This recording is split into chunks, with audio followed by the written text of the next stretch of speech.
জনগণের মধ্যে একটা নতুন রাজনীতি এবং নতুনভাবে আমাদের পলিটিক্যাল কালচারটাকে গড়ে তোলার যে আকাঙ্ক্ষা তৈরি হয়েছিল সেটাকে তারা ধারণ করতে পারবে।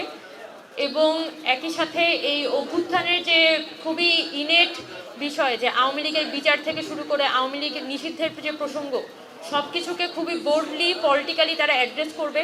এটা বৈষম্য বিরোধী ছাত্র আন্দোলনের পক্ষ থেকে আমাদের এটা প্রত্যাশা থাকবে। তো এনসিপি যখন আত্মপ্রকাশ করে তখন কিন্তু তারা অনেক নতুন নারীদেরকে সামনে নিয়ে এসেছিল, যারা ইতোমধ্যে পলিটিক্যালি কানেক্টেড ছিল, তাদের সেক্টরে তারা অ্যাক্টিভিস্ট ছিল।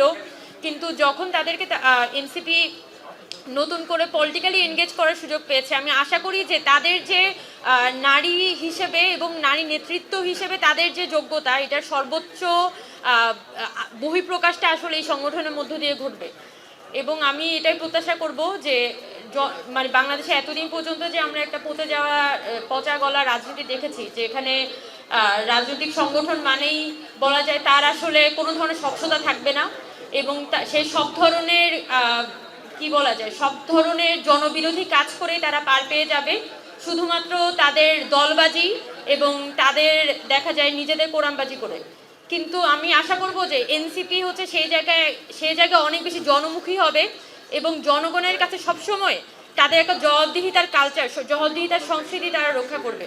এবং আপনারা যারা চট্টগ্রামে আছেন, ডেইলি বেসিসে কাজ করে যাচ্ছেন, সাংবাদিকতা করছেন, রাজনীতি করছেন, এটা আপনাদের দায়িত্ব এই বিচারগুলো নিশ্চিত করা।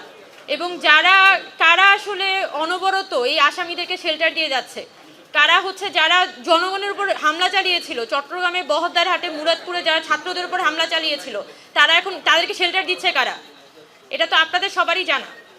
তো আমরা এক্সপেকটেশন থাকবে যে আপনারা যারা চট্টগ্রামে আছেন, এখানে রাজনীতি করছেন, এই চট্টগ্রামের রাজনীতিকে পুনরায় ঢেলে সাজাতে এবং আওয়ামী লীগের বিচার নিশ্চিত করতে আপনারা সর্বোচ্চ ভূমিকা পালন করবেন।